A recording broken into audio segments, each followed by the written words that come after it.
The headlines: family of victims of stray bullet in Kaduna seeks government support. Minister appeals to Nigerians to suspend nationwide protests. Gunmen kidnap caretaker committee chairman in Kogi. And on the international scene, at least 32 killed in Al-Shabaab beach attack in Somalia's capital, Mogadishu. Hello and welcome to Trust News Update. I am Sumaya Abubakar. Thank you for joining us, and now the details. The family of Hussaini Turaki, who was shot on the first day of the hunger protest in Kaduna State, is calling on the government to come to their aid. According to the family, the victim was shot while on his way to the hospital at Tudunwada. Trust TV's Bello Musa visited the family residence at Abakpa in the metropolis. The report. It was a black day for this family, as their father was shot on the day of the protest, though he was not part of the protest, but he lost his life as a result of violence that erupted. Yusuf Danso Hospital. They should come and pay for the medical. He now just carried his bag. On his way going, police started shooting. They're now shooting at the back of his head. The person that is carrying on top of the machine, he fall, he broke his jaw, and he was shot at his stomach. He's still in the 44 hospital up to now. The already devastated family says his death has created a great vacuum.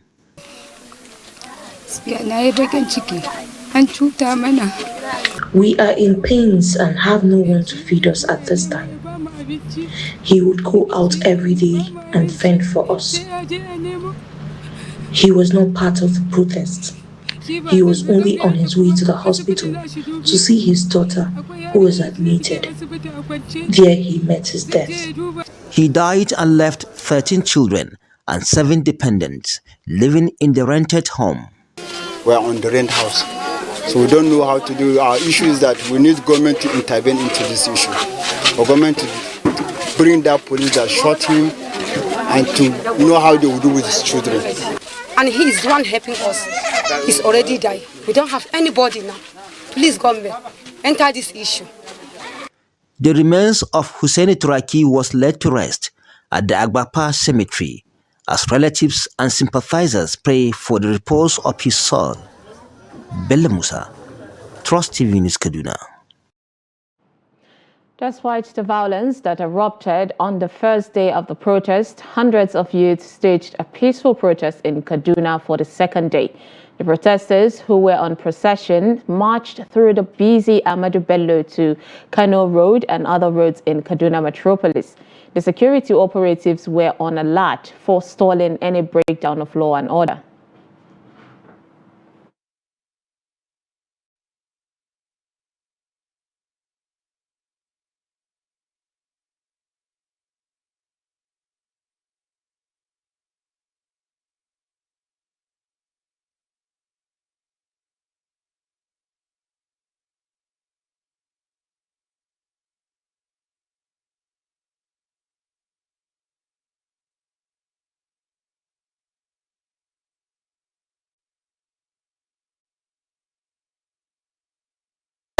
Ladies and gentlemen, please, we are here to exercise our peaceful right. It's not your right to touch anyone's property. We are here to protest and exercise our peaceful right. Peaceful protest. Maiduguri residents have appealed to the state government to end the curfew imposed in the state capital.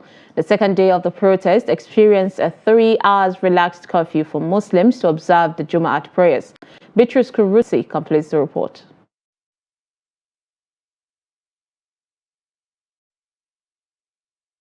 It was reported that Gwange community in the Maiduguri metropolis made efforts to continue the hunger protest but were resisted by the security agencies. Meanwhile, the Borno Police Command in a statement relaxed the curfew from 12 noon to 3 p.m. for Muslims to observe the Jumat prayers.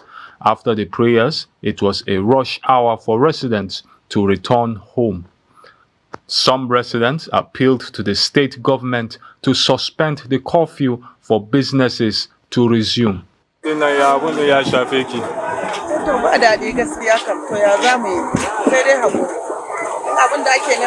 It's not good, but we don't have a choice. I couldn't get what I need at home before the curfew. I advise the government to consider the poor masses at this moment. The best thing that is paining us is that everything's at home. Every family, we are crying of insufficiency of food, and standard of living of the people now become somehow around the whole of the state. And we want Mr. President to know and understand that the constraint that we are inside, to set up emergency and design a plan and provide good evaluation and to get the good result to the masses of the country. We are in critical condition.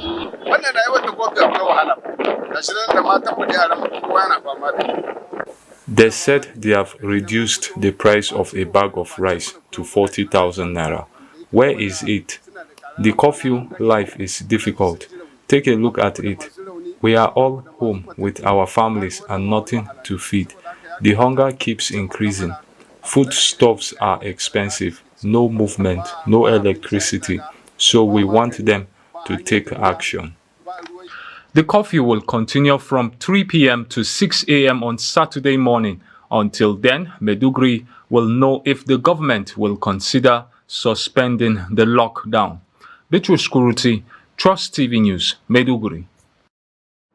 In the meantime, Borno State Governor Babagana Zulum has lifted the curfew imposed in the aftermath of the Kaworu bomb blast that resulted in the deaths of 16 people and left several others critically injured. The government on Friday temporarily relaxed the curfew to allow Muslims to observe the Jumaat prayers. Making the announcement in a statewide broadcast, the governor, while consoling with the families of affected victims, said it was necessary to impose the curfew to avoid Boko Haram elements taking advantage to wreak havoc in the state.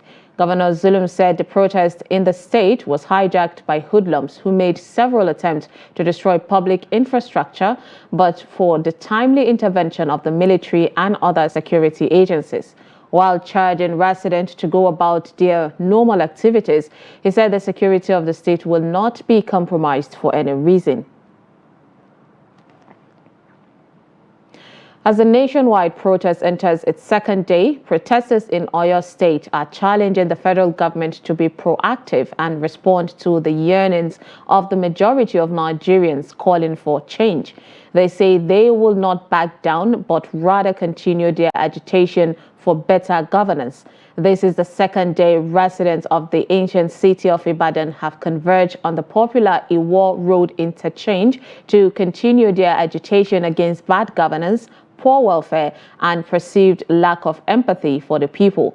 Relentless and dogged, the protesters in their good numbers marched across the streets of Ibadan under the watchful eyes of security agents, demanding for a reversal of the fuel price hike, the restoration of affordable electricity, amongst other issues.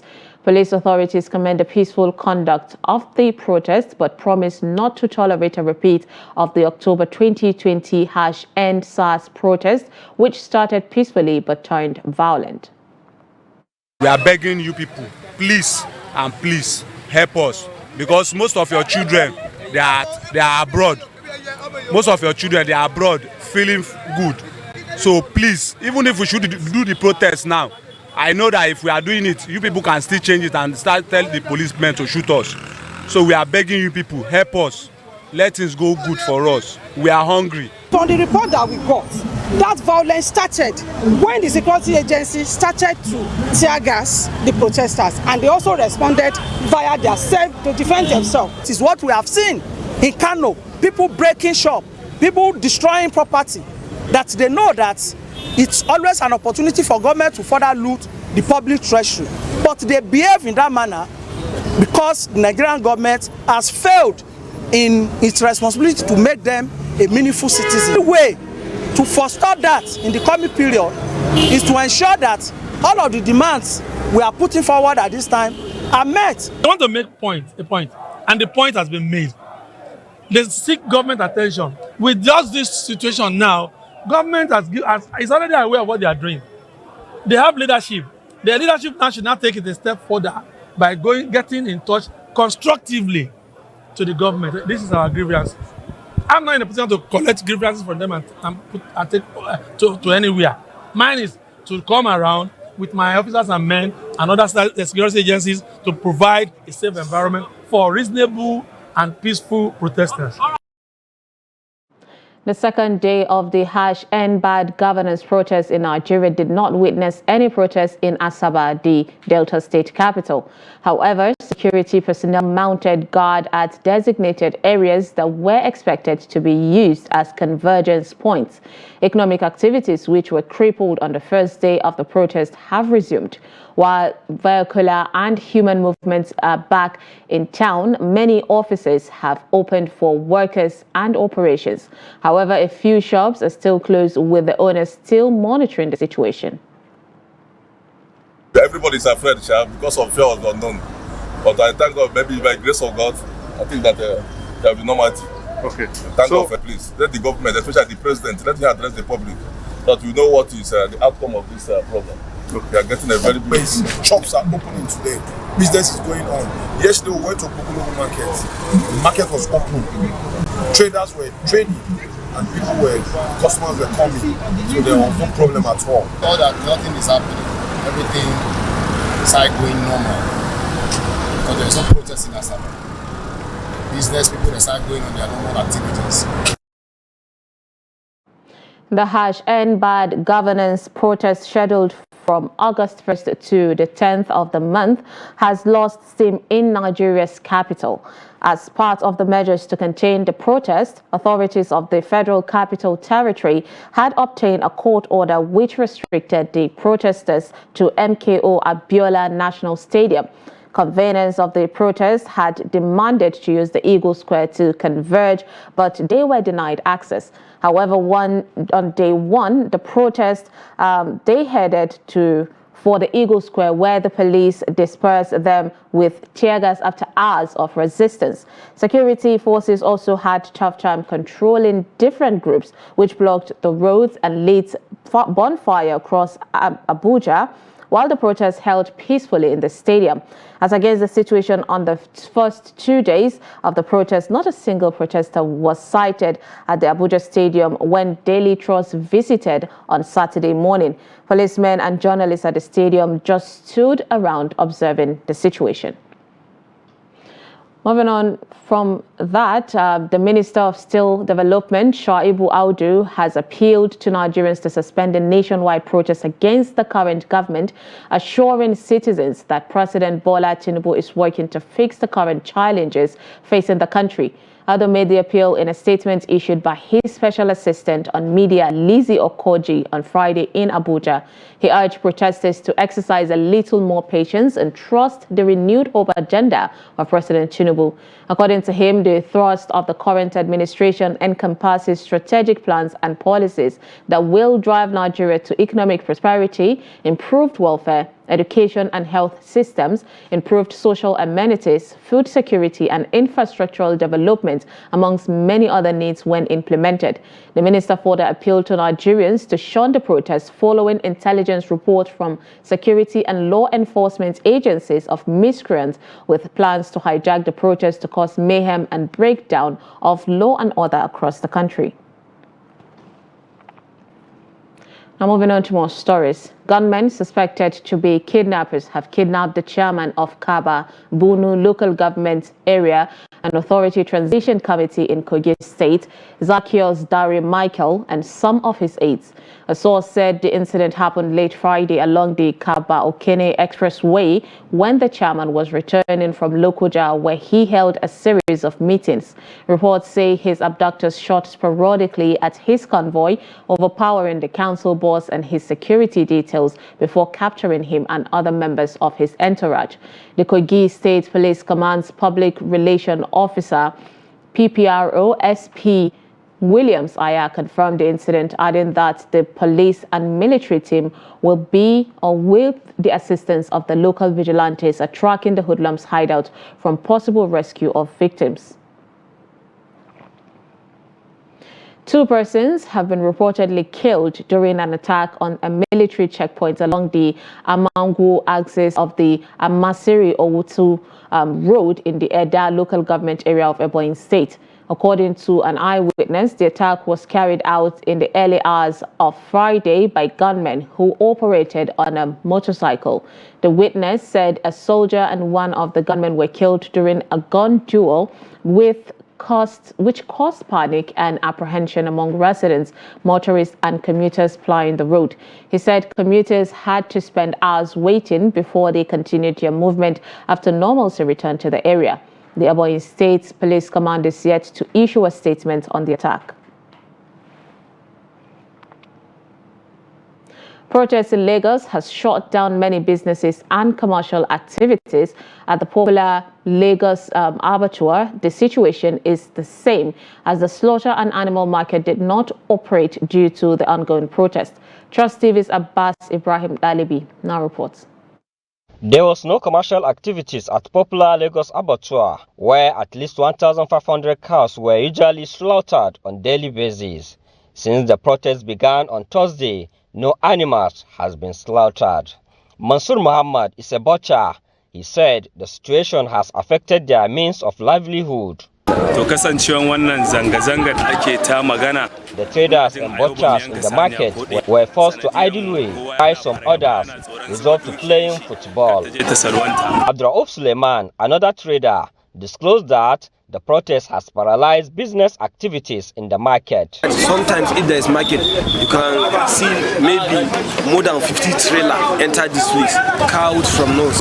Due to this protest, so like our people from north now are afraid to food their Traders from the north are avoiding transporting animals to the market due to fear of unknown. Tahir Jibrin is the youth leader of the traders in the market. He said many of them resolved to play football as they see no reason to participate in the protest. We resolved to play football in our market since the market is not operating and we have no reason to go out and protest.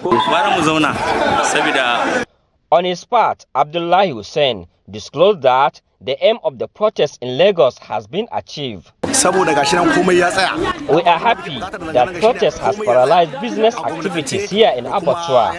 Government is making revenue of not less than 10 million naira on daily basis.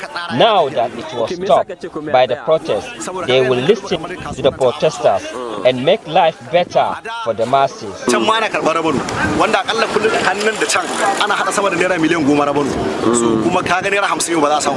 While the protests affect many businesses in Lagos, it is not the same in Abeokuta, Ogun State capital, where people were out in their various places of works and market. Abbas Ibrahim Dalibi, Trust TV, Lagos. In business, the Nigerian Civil Aviation Authority has clarified that it has neither suspended nor halted Air's flight operation. According to the NCAA, the airline's flights continue as scheduled and its ability to operate its remaining fleet remains unaffected.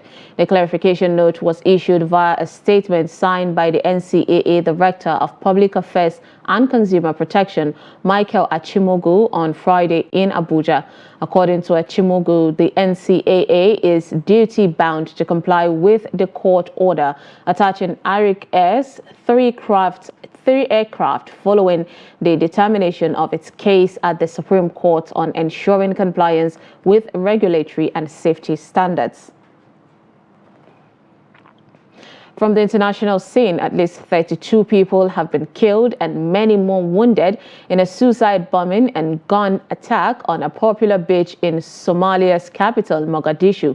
Al-Shabaab, an Al-Qaeda-linked armed group, claimed responsibility for the attack on Lido Beach late Friday via an affiliated radio station. The assault began when a suicide bomber blew himself up at entrance of Beach View Hotel. The other attackers tried to storm the hotel and also fired on people on the beach, where many residents were walking or sitting, according to witnesses and police. Reports say security forces killed all the attackers at the scene and captured another one who was driving a car filled with explosives, adding that one soldier was killed and another injured. Somalia's federal government condemned the attack, state media reported on Saturday. And finally, in sports, the Tigers head coach Rena Wakama has assured that her side will bounce back from the defeat to France. The six-time African champions lost their second group game at the ongoing 2024 Olympic Games to the host nation, France, 75-54 to 54. The D Tigers were expected to give the French a run for their money after they stunned world number 3 Australia 75-62 in their opening fixture. The West Africans, however, put up a below showing in the encounter. Ahead of the team's final group game against Canada on Sunday, Wakama said her players will put up a better performance. And with that, we've come to the end of News Update on Trust TV. Do not forget to follow us across all our social media platforms and join our YouTube live stream for more news programs and documentaries. I am Sumaya Abubakar. Thanks for watching.